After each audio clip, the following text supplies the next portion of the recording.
இன்றே டவுன்லோட் செய்து உங்கள் ஃபேவரட் ஷோக்களை என்ஜாய் பண்ணுங்க. உங்களுக்கு என்னடா மரியாதை?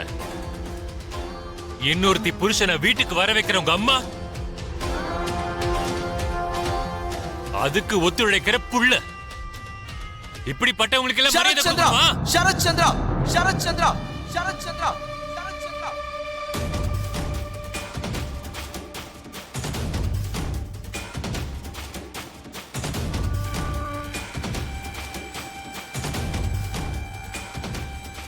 என்னடா குரலை வசத்துற? நான் சொன்னது உண்மைதானே? நிஜமாவே வேணான்னு நினைச்சா எங்க யாரு கண்ணுக்கும் படாத இடத்துல உங்க வாழ்க்கை ஏதோ வாழ்ந்துக்க வேண்டியதானே? அதை விட்டுட்டு எங்க வீட்டுக்கு ஆபீஸ்க்கு எல்லாம் வந்து பிரச்சனை பண்ணி எதுக்கு எங்க மானத்தை வாங்கணும்? இப்படி திருட்டுத்தனமா வீட்டுக்கு வர வச்சு எங்களுக்கு மன நிம்மதி இல்லாம எதுக்கு இப்படி பண்ணணும்?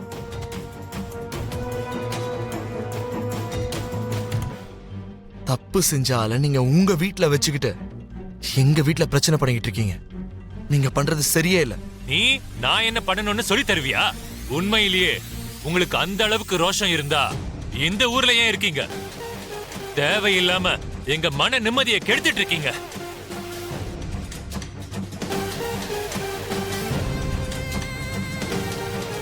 ஆமாமா, உங்களை மாதிரி ஆளுக்கெல்லாம் அது ஒரு பப்ளிசிட்டி தானே.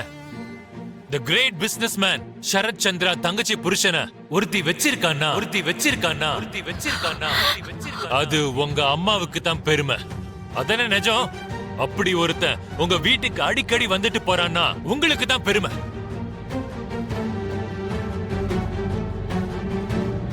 என்னடா முறைக்கிற? இப்படி 4 தடவை வந்துட்டு போனா அத வீடியோ எடுத்து பேப்பர்ல போடுவோம், டிவில நியூஸா போடுவோம்னு எங்களை மிரட்டலாம்ல? அதே சாக்குல பணத்தையும் பறிக்கலாம். அதான ஐடியா? உங்கள மாதிரி சில்லறைங்க அந்த மாதிரி சில்லறை வேலை தானே பாப்பாங்க.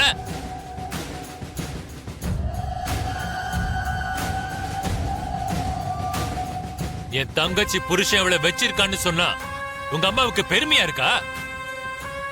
இல்ல அவனோட புள்ளன்னு சொல்லிக்க உனக்கு பெருமையா இருக்கா? இப்படி வேறொருத்தி புருஷனோட திருட்டுத்தனமா வாழ்க்கைய வாழ்ந்துட்டு இருக்காளே, இதெல்லாம் உங்க அம்மா பண்ற பொழப்பா?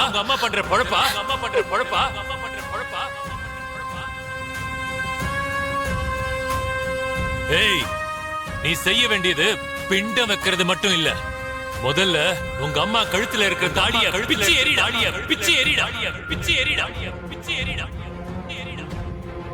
அந்த குங்குமத்தை அழிச்சிரு.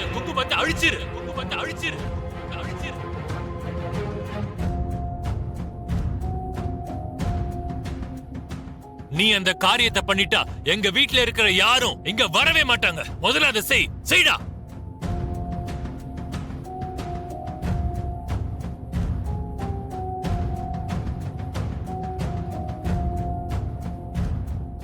ஓ, உன்னால அதை பண்ண முடியாதுல்ல? அப்போ அந்த வேலைய நானே பண்றேன்டா.